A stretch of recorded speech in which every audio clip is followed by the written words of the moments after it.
Nous sommes le 5 juillet 2015. Nous sommes ici sur la route. Il y a la Technopole à Léognan là. Et un peu plus loin là, de ce côté là, il y a la Brède. Donc ici nous avons ce local technique. Et ce local est géré en nuisibilité maximale. Façon de parler, hein, en grande nuisibilité vis-à-vis de la faune, des insectes, des batraciens, des mammifères. Alors ici, enfin cette zone là, ça existe depuis plus de 20 ans. Hein. Nous avons une sorte de bassin de récupération des eaux là, ça fait comme la taille d'un terrain de football à peu près cet endroit là. Donc je sais pas, il y a de l'eau qui arrive ici là par cet endroit là. Voilà, qui est filtrée, etc. Ensuite ça rentre là-dedans. C'est de l'eau d'égout, hein. Voilà. Plus ou moins de l'eau d'égout. Donc ici ça rentre ici là. Ça va ici. Donc c'est un endroit ici en plein milieu d'une forêt. Les animaux ici viennent boire. Et malheureusement, enfin maintenant c'est plus le cas puisqu'il y a des déchirures sur la bâche. Malheureusement ici de nombreux animaux se font piéger et meurent noyés. Alors c'est de quoi des putois qui tombent dedans là, qui viennent boire. C'est aussi le cas des, enfin pas ici en France, des chats forestiers je pense. Enfin toutes sortes de petits mammifères ici qui viennent boire dans les lieux comme ça, tombent et ne peuvent plus jamais remonter parce qu'ici c'est très glissant. Les bords sont penchés là, des fois c'est un peu plus penché, des fois c'est penché à 45 degrés. Il y a de la mousse, enfin une espèce d'une algue verte là sur le bord, extrêmement glissante, donc l'animal qui tombe dedans ne peut jamais remonter là. Donc ici c'est géré en nuisibilité maximale pour les mammifères. Ensuite dans cet endroit comme ça, alors là il y a un premier bassin de, je sais pas, je parle de décantation de l'eau. Ensuite l'eau coule par ici, là elle coule par ici, là, ensuite là. Là elle coule ici dans cet autre bassin là. Ici ce qu'ils font c'est venir passer la tondeuse régulièrement autour là. On voit les traces de la tondeuse ici là. Voilà. Et ils tondent. Donc ils enlèvent tout ce qu'il peut y avoir comme fleurs. Donc ici il y a peu de fleurs finalement, parce qu'ils tondent. C'est quoi ça? Ce sont des, je sais pas ce que c'est comme fleurs ça. Voilà. Donc ils enlèvent les petites graminées importantes pour le développement des papillons ici qui vivent sur ces terres sèches là. Donc ça peut être le faune. Ça peut être la greste. Donc ils enlèvent toutes les graminées qui peuvent permettre à ces papillons de se reproduire. Et puis ce qu'ils font aussi c'est couper les joncs là. Ils viennent avec un rotophile là, ils coupent les joncs là. Voilà, on sait pas trop pourquoi. Voilà, ils coupent les joncs, ils s'acharnent sur les joncs autour là. Donc ici ils empêchent vraiment que se développent les plantes. Voilà. Les joncs coupés là, ce sont des plantes vivaces, ça les joncs, hein. Ça reste vert toute l'année. Et ce qui se développe ici, à cause de ces débilités là, ce sont des érigirons du Canada. Alors par contre les érigirons du Canada ils poussent plus vite. Lui il va arriver à monter en graines et faire des graines partout. C'est une plante invasive et ça, ce genre de pratique débile là, de tonte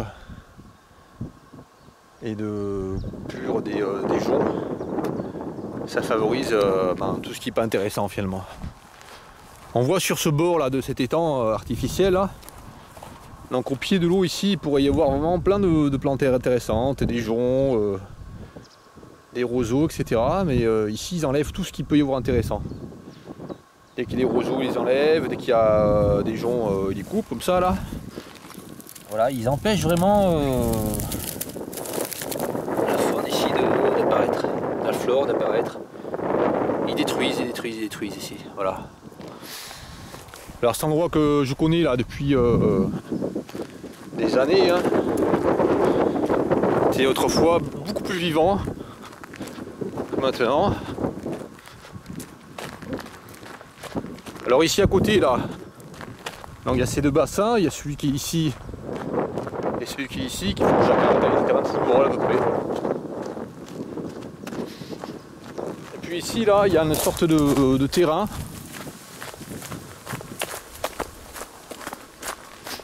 Voilà, de ce côté là.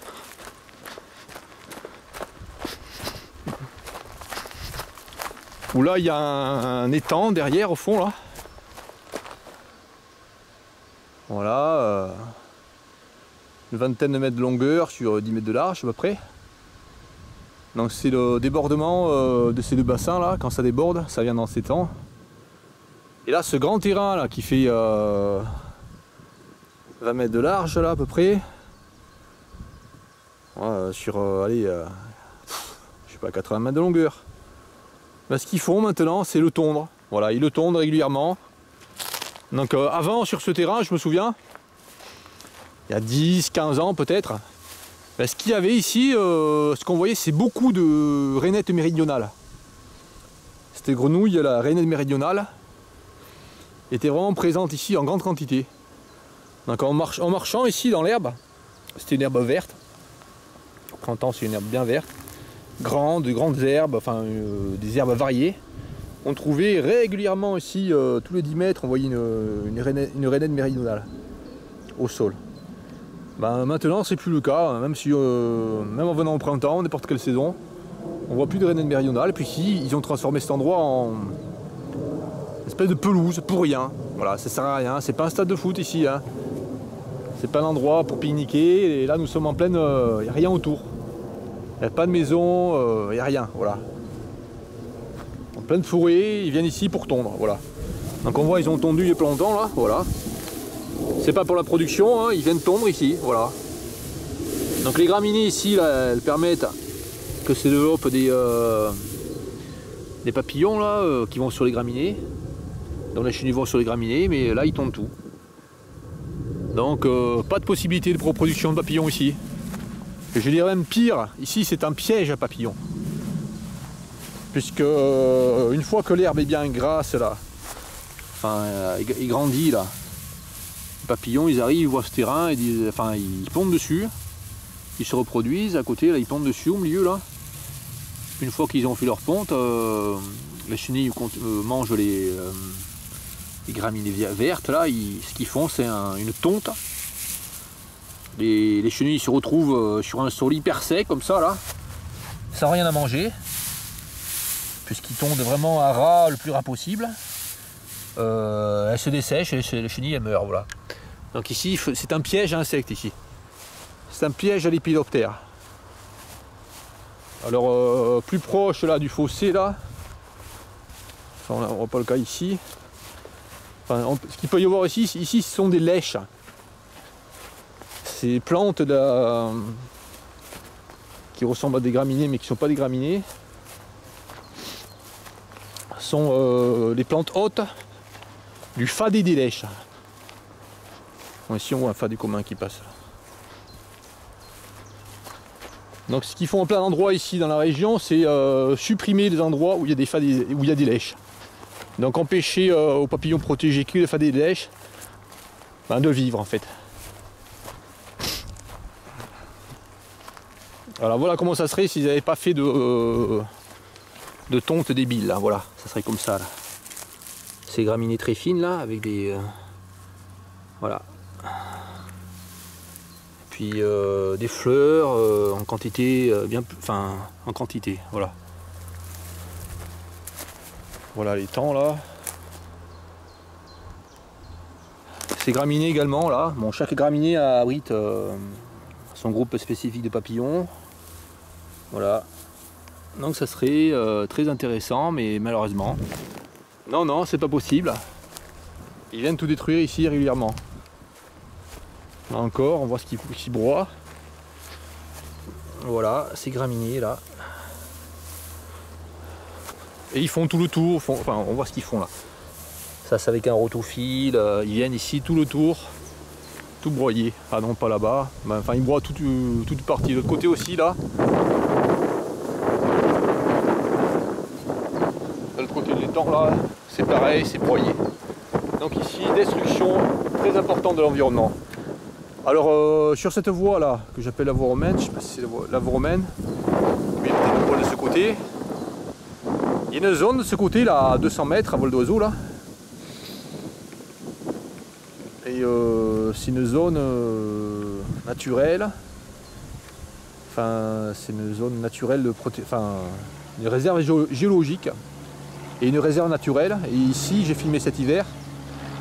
Ils ont tout broyé pour faire ce qu'ils appellent sur le panneau réhabilitation de la zone pour le Fadé des Lèches. Voilà, c'est totalement stupide. Le Fadé des Lèches, il n'y en avait pas ici déjà, naturellement. À cet endroit, il y en a plein d'endroits dans la région, mais pas ici. C'est un endroit que j'observe depuis des années. Ou alors peut-être qu'il y en avait, mais très peu, que je n'aurais pas vu. Enfin, c'est pas un endroit à Fadé des Lèches ici. Donc ils ont tout broyé, au lieu de valoriser des espèces qu'il y avait déjà, ils ont tout broyé. Voilà. C'est stupide.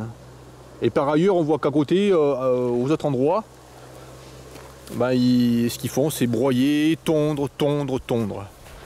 Donc pour éviter, pour préserver le Fadé des Lèches, ce qui serait plus intéressant, c'est de ne pas tondre les endroits où il y a des carex, de ne pas tondre où il y a des plantes hautes du Fadé des Lèches, respecter les endroits où il y a des Fadé des Lèches. C'est pas du tout le cas.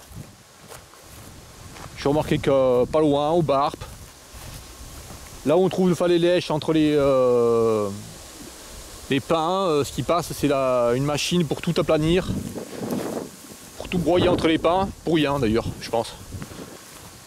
Pour une production du pain, je pense que ça sert pas grand chose de faire ça. Voilà.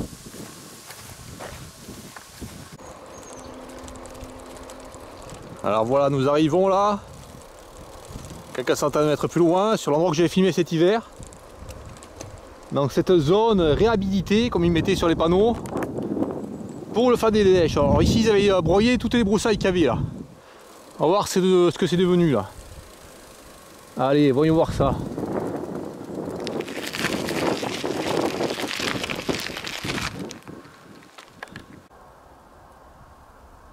Voilà, nous sommes près des panneaux là, du panneau. Donc ici il y a la route. Voilà. Nous étions là-bas à 100 mètres, à 200 mètres là-bas.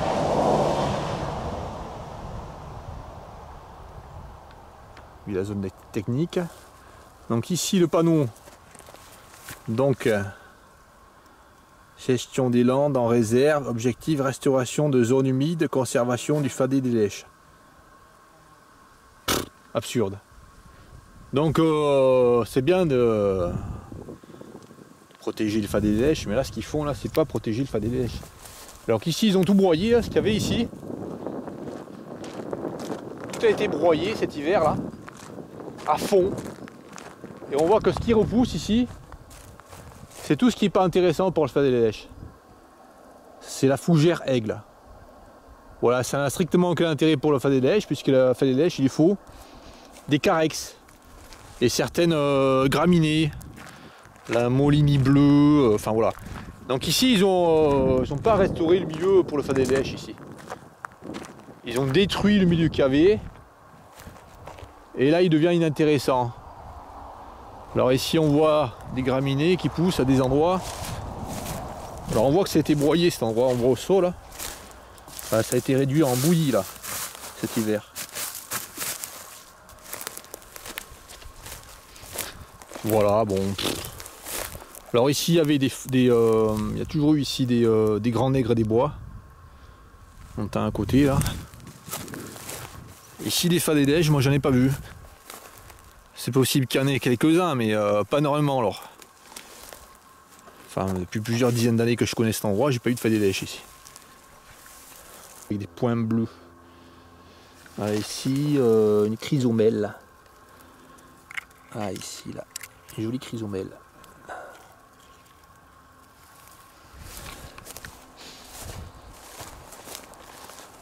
Bon, mais ici, ils ont, je pense qu'ils ont plus détruit qu'autre chose ici.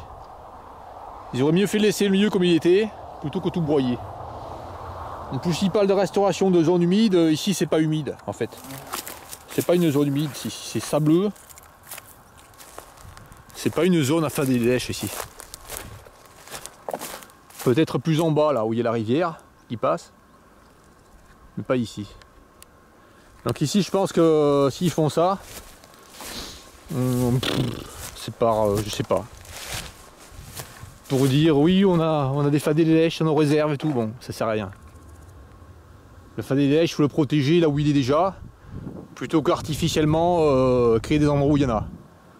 En bousillant par ailleurs la faune intéressante qu'il pouvait y avoir ici déjà. Voilà, donc ici ils ont coupé tout ce qu'il y avait comme bruyère.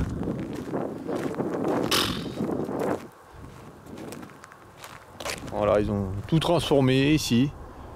Ce qui repousse, c'est des fougères aigles. Voilà.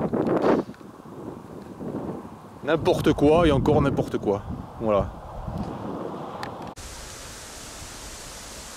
Voilà, nous sommes toujours dans la réserve. Nous étions là-bas tout à l'heure. Donc là, il y a un petit bosquet, il y a le ruisseau là. Ils sont au pied du ruisseau. Donc on constate que dans cette réserve, aucune suppression des robiniers faux acacias n'est faite. Voilà. Donc avant ici, il n'y avait pas de robinet faux acacias dans cette forêt. Au pied des ruisseaux là. Maintenant là, on peut constater que là il y a un robinet faux acacias qui est assez vieux, hein, qui a 20 ans au moins. Voilà. Et sur ce robinet faux acacias, ils ont mis le panneau réserve naturelle géologique Saucas-la-Brède, ministère chargé de l'environnement. Voilà. Vous entrez dans un espace protégé, voilà, d'accord. Voilà, donc ici, là, ils se servent d'un panneau, ils se servent d'un arbre, enfin une plante invasive. Voilà, ce robinet faux acacias, là, pour mettre leur panneau. Par contre, le robinet faux acacias, là, il peut rester là. Voilà, il peut rester là, 10 ans, 20 ans, 30 ans, là. Et ce qu'il va faire, ce robinet faux acacias, là, ici, qui est le plus vieux ici, dans le coin, c'est faire plein de graines ici, plein de graines. Ici, ça va être envahi par quoi? Par les robinets faux acacias qui vont pousser partout le long du ruisseau. Donc ici, ils ont les moyens énormes de tout faire, tout couper ici, comme un petit robinet faux acacias. On voit des traces de tracteurs ici. Les robinets faux acacias, ils sont bien laissés. Ah, ils sont bien laissés, les robinets faux acacias. Ils ont broyé des hectares de broussailles où il n'y avait pas de robinet faux acacias, mais là, les robinets faux acacias, ils les laissent. Voilà. Donc on voit qu'ils poussent là sur le côté, partout il y en a, voilà, là, ici, ici, ici. Et ils viennent remplacer en fait ce qu'il y a au bord naturellement de la rivière, c'est-à-dire les saules. Tous les arbres intéressants sont remplacés, tels que celui-ci là par exemple, qui pousse naturellement dans les lieux comme ça, au bord des rivières. Et bien maintenant, c'est des robinets faux acacias qui vient des États-Unis, qui n'a rien à faire ici donc. Et puis aussi ça fait un couvert végétal important qui empêche qu'il y ait des fleurs comme celle-ci là. Les chardons qui empêchent toutes les fleurs qui sont au bord des ruisseaux. Voilà. Donc ici à cause de ça nous avons un endroit pauvre. Et nous sommes bien ici dans une réserve naturelle, blablabla, voilà.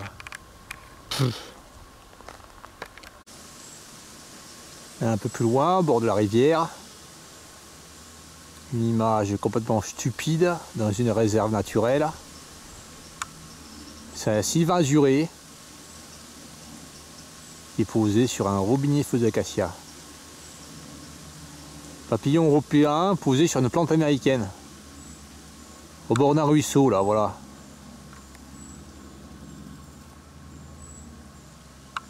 Donc les sylvains azurés ici. Le ruisseau ici, là, un robinet faux acacia qui pousse. Que personne n'empêche de pousser là depuis 10-15 ans. Voilà. Et à côté, quelques saules. Malheureusement, ils se font remplacer les saules par ces robinets faux acacia là. Voilà, donc les saules ici c'est important comme arbre. Ça permet aux petits marchands de vivre. Mais non, ne privilégiez pas les saules ici. Ne coupe pas les robinets faux acacia, jamais. J'ai pas vu ça dans le coin. Voilà. Donc ici nous avons un sentier. Voilà. Les tabacs d'Espagne aussi dans cet endroit. Voilà.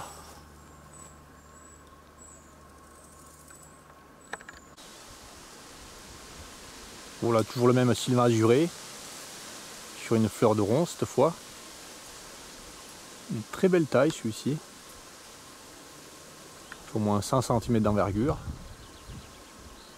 Donc on voit, on reconnaît le sylvain azuré du petit sylvain par une tache supplémentaire blanche. Voilà, on va la voir là. Hop là, il s'est envolé, c'est pas grave. Ah, il y a 2 sylvains azurés ici. Là. Bon, c'est un papillon qu'on trouve ici à cet endroit.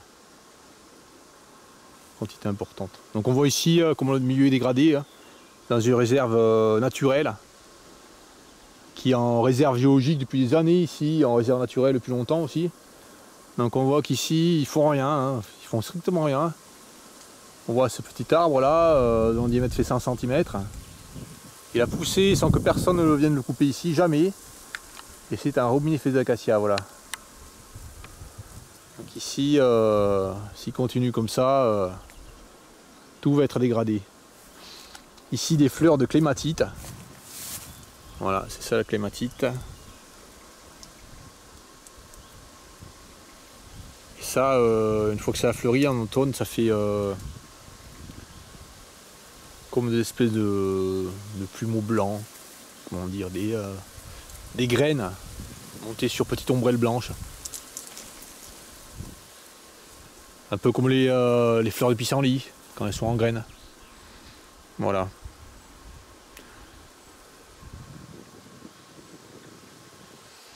Bon, ici les fleurs sont pas encore ça n'a pas encore fleuri ici, tout à fait. Pas encore beaucoup de papillons. Il faudra que je revienne plus tard ici. Quand la pâtoire chanvrine ici sera fleurie, il y aura beaucoup plus de papillons ici. Voilà. Et là encore, hein, ce qu'on voit, c'est un robinifex d'acacia. On peut constater qu'ici, cet endroit, il ne s'occupe pas de cette réserve. En fait, ici, il y a les robinifex d'acacia, parce qu'au départ, il y avait 1 ou 2 arbres là, un robinifex d'acacia, qui sont très grands là. Et puis, ils n'ont jamais supprimé ces robinifex d'acacia, ce qui fait qu'ici, tout le milieu se dénature. Toute la nature se détruit autour et se recouvre de robinifex d'acacia, voilà. Tout simplement parce que ceux qui s'occupent des lieux ici ne font pas leur travail. Ne font pas ce qu'il faut faire en fait. Voilà.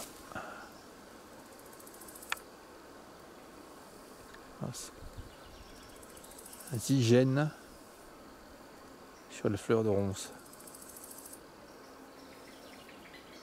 Papillon de la famille des Zygénidés.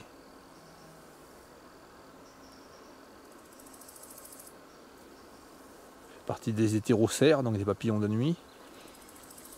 Mais certaines familles, chez les papillons de nuit, volent en fait le jour. Voilà. Comme les zygènes.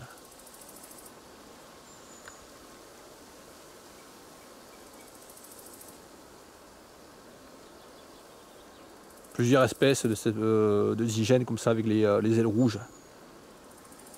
Rouge et noir, rouge et bleu marine. Voilà. 3 cm d'envergure environ. Ah, un papillon intéressant aussi à côté là. Je vais pas filmer, mince.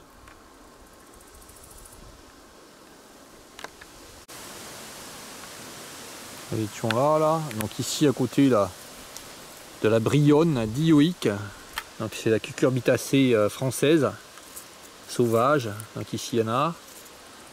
Donc c'est un endroit joli. Malheureusement, s'il continue à ne rien faire, à pas faire ce qu'il faut faire ici, ça risque de devenir ici un endroit qui va se refermer, qui va devenir un endroit avec une forêt sombre.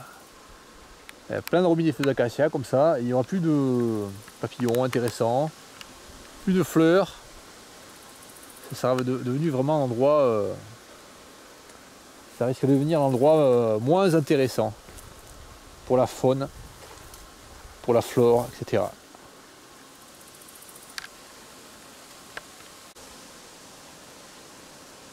Nous étions à 10 mètres dans le sentier là. Là nous sommes sur le petit chemin qui va traverser le ruisseau là. Et là nous avons une bardane. Alors je vois un citron dessus la bardane là. Ici là. Bon, et je vois aussi un tabac d'Espagne. Ici là, voilà.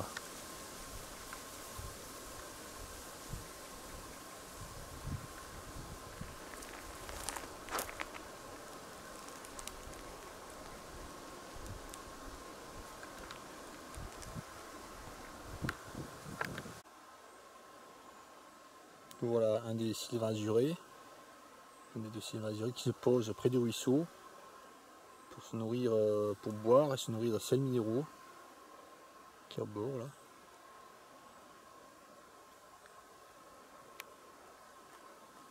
Très joli papillon, hein. Celui-là vraiment très grand.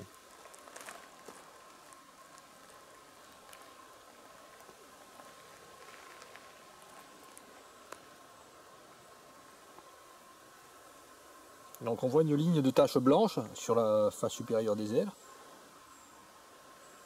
L'aile antérieure comme l'aile postérieure. Puis détaché vers l'intérieur, là au centre de l'écran, on voit une tache blanche. Voilà, bien tout à fait au centre là. Cette tache blanche là indique en fait c'est un sylvain azuré et non pas un petit sylvain. Voilà. Ici dans la région là, enfin dans le sud de la Gironde, on voit surtout des sylvains azurés. Enfin on voit des sylvains azurés. Les petits sylvains c'est plus à l'ombre qui se trouvent. Plus aux endroits moins secs, moins ensoleillés. Mais il y a les deux dans la région.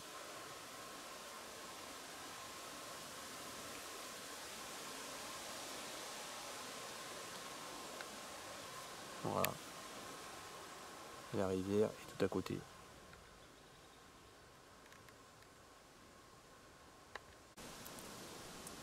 Ouais, il s'est posé à mes pieds là. C'est envolé, il s'est posé à mes pieds.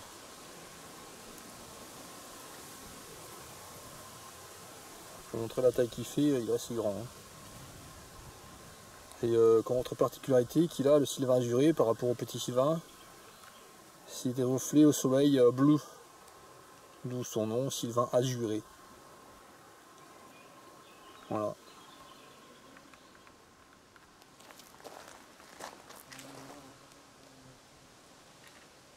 On est parti par là-bas. Bon, il fait que tourner ici, il reste dans le coin, hein, les deux là, Sylvain, il reste dans le coin.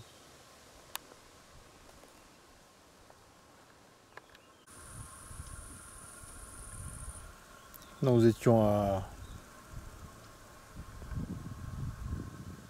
80 mètres à peine là.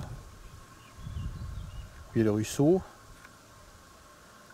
Donc ici là, il y a un petit chemin qui remonte. On monte sur une grande place là. Alors on dirait que c'est beau ici, mais malheureusement ici, on ne sait pas quand est-ce que ça va être détruit cet endroit là. Donc on voit les traces de chenilles là, d'engins. Voilà, il y a un engin qui passe ici, on ne sait pas trop pourquoi. Qui écrase la végétation, tout ce qu'il peut y avoir d'intéressant. Voilà, donc ici un endroit très joli. Peut-être, mais peut-être éphémère, on ne sait pas. Voilà. Donc ici, ce qu'on peut remarquer, alors je ne sais pas s'il est encore dans la réserve ici là. Mais ce qu'on peut remarquer ici, c'est qu'il y a cette plante invasive. Donc la renouée du Japon qui pousse ici. Donc apparemment, personne ne vient la détruire ici. Elle pousse ici à 2 pas là.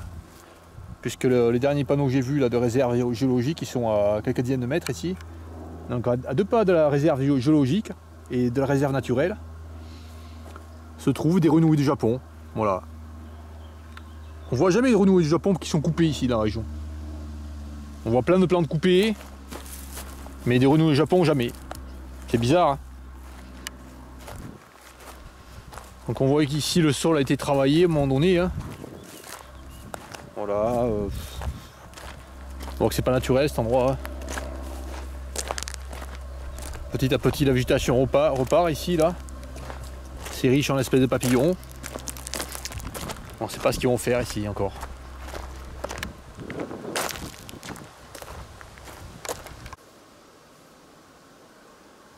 Sur un des rares endroits où il y a des chardons encore. Beaucoup de papillons viennent butiner les fleurs. Bon, il y a quelques-uns qui sont en fleurs encore, chardons. La plupart ont fini leur floraison. Donc ici on voit des soucis, on voit des citrons. Donc beaucoup de papillons grâce à ces chardons là. Enfin, les chardons ils viennent simplement nourrir les papillons au stade adulte, hein, pour la plupart des espèces qu'on voit ici. Alors également là, un demi-deuil. Bon, il est loin, hein. C'est pas évident à filmer là. Là encore, un souci par là, par là-bas.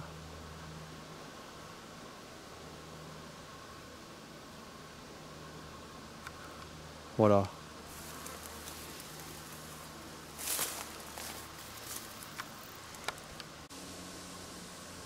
Un citron femelle. Là, il y a un demi-deuil. J'espère que je vais réussir à la filmer celui-là. Ah, ici, là. À côté d'un bourdon. Voilà le demi-deuil, là. Je suis juste à côté, là. Enfin, je zoome pas, je suis sur lui. Voilà. Ah, il ouvre ses ailes. Voilà le demi-deuil. Ah, ici, extrêmement intéressant. Il y a un cérambycidé très intéressant qu'on voit presque jamais. Qui va également sur les fleurs. Ah, j'ai pas pu le temps de le filmer. C'est un cérambycidé de la sous-famille des lepturinés. Donc je vois bien le filmer celui-là. Il y a du orange, du noir. Bon. Le retour près de la rivière, ici quelque chose de plus rare. Enfin, qu'on voit moins facilement. Ici posé, c'est un marchangeant. Voilà. Donc les marchangeants, ils s'approchent un petit marchangeant. Ils s'approchent des rivières pour venir boire, comme nous avons vu tout à l'heure, petit Sylvain. Donc ça, c'est un petit marchangeant. S'il y a les reflets violets, c'est un mâle. S'il n'y a pas le reflet violet, c'est une femelle.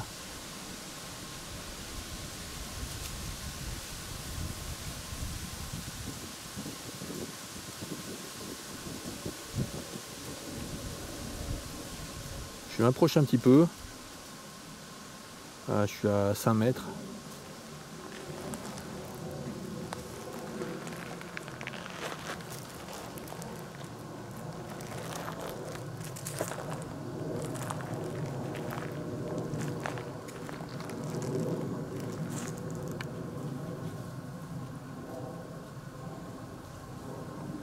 Donc on voit une bande blanche. En gros, sous la face inférieure des ailes, on voit une bande blanche. Il y a un dégradé, enfin, il y a un léger dégradé entre la bande blanche et la bande beige. Ce qui fait que nous pourrons dire que c'est un petit marchangeant.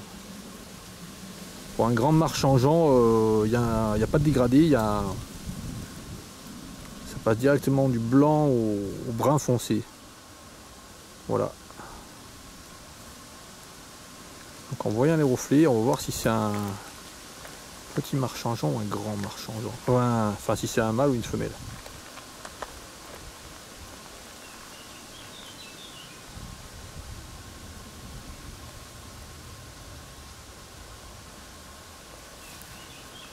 Bon, on voit bien là. On voit bien la face inférieure des ailes.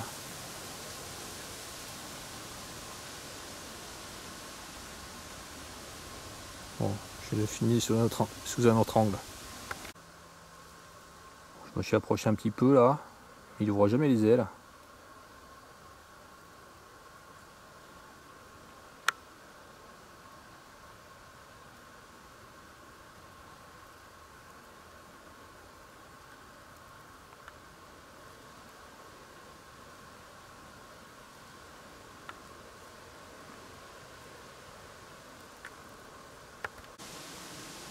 Ah, il a bougé un petit peu. Il s'est envolé à 50 cm. On la voit sur le dessus là. Très joli papillon. Hop là. Il vole dans mes pieds là.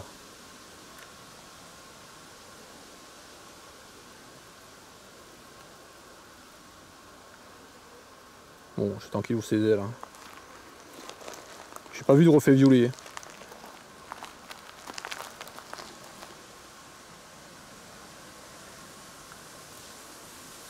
Donc ça serait une femelle.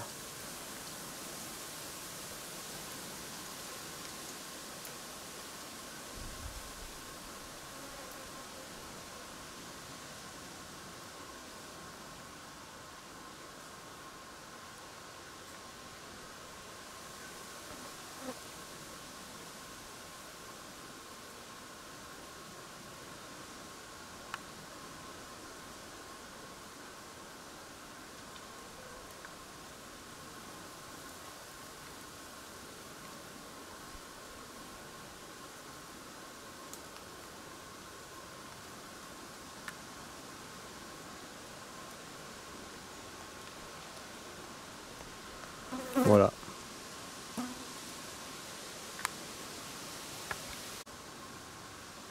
Voilà, il a bougé un petit peu, il se retrouve carrément à mes pieds là. Incroyable. Pas du tout sauvage. Hein. C'est lui qui est venu tout seul à mes pieds.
Voilà, il tourne, il tourne, il tourne, il tourne. Voilà. Après il s'envole, il se met dans un sol. Voilà, il reste dans son coin ici. Puis après il revient boire de temps en temps. Sur le bord là, voilà. Petit mâle changeant. Femelle, je pense. Et là, beaucoup de libellules aussi.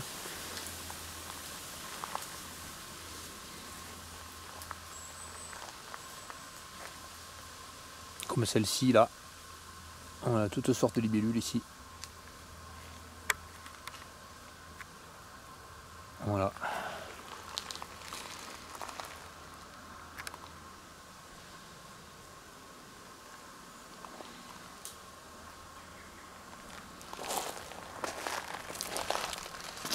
Celle-ci qui s'est posée au sol là.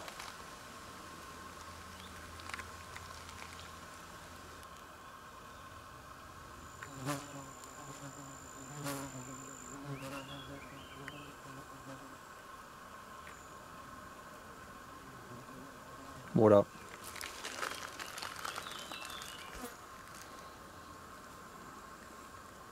Ici nous avons le bulldozer qui passe ici, dans le chemin donc. Donc il bousille le bord des chemins. Il y a longtemps qu'il est passé, il écrase les plantes qui sont sur le bord. On voit qu'il est passé ici, là. Il écrase les plantes fleuries. En fait, ces roues, elles font juste, sont supérieures juste au chemin. Elles écrasent juste les endroits du bord, entre la forêt et puis le chemin. Juste ces endroits où il y a les plantes fleuries. Butinées par les papillons, voilà.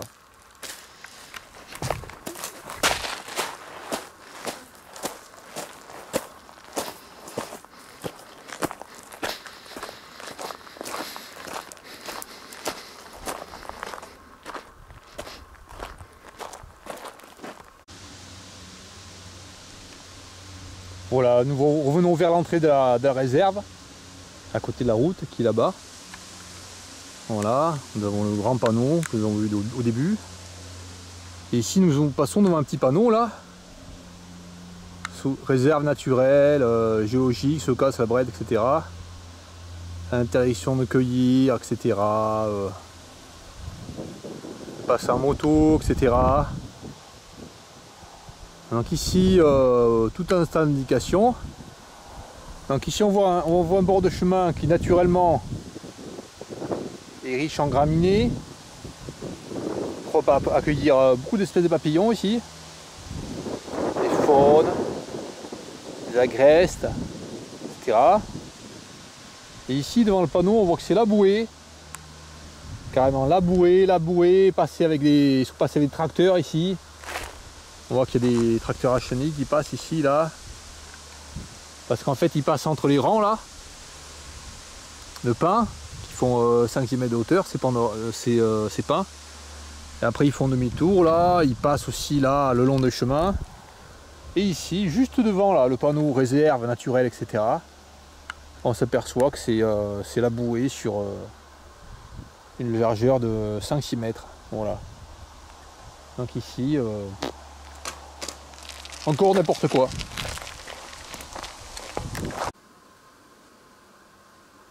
Voilà, nous étions sur le chemin là, 100 mètres. Le tracteur était passé à côté du panneau. Nous avions monté 100 mètres jusqu'à la route, en face du panneau. Et après, il y a un petit chemin qui part en biais, là, en angle droit. Enfin, vers ici, là, et il va vers là, vers la forêt ensuite. Donc ici, j'avais filmé cet hiver.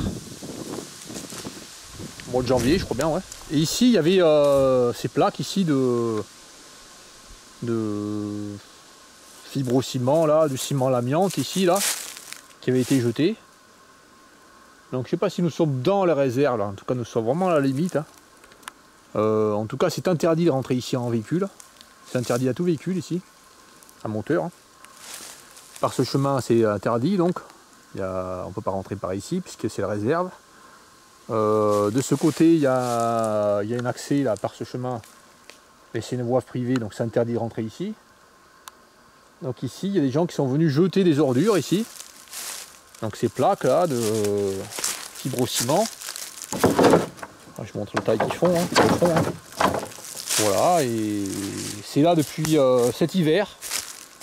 Là, je me souviens, là, cet hiver, là, j'ai regardé la date. C'est pas très ancien, c'est prospectus, ça. Donc voilà, donc ici personne ne fait rien. Personne n'enlève ses ordures ici. On voit qu'elles sont là depuis plus de 6 mois. Et elles restent là. En fait, cet endroit, personne ne s'en occupe finalement. Voilà. Puis là, il me semble bien qu'il y a eu des ajouts. Ouais, il y a des ajouts de déchets verts qui ont été mis ici, voilà.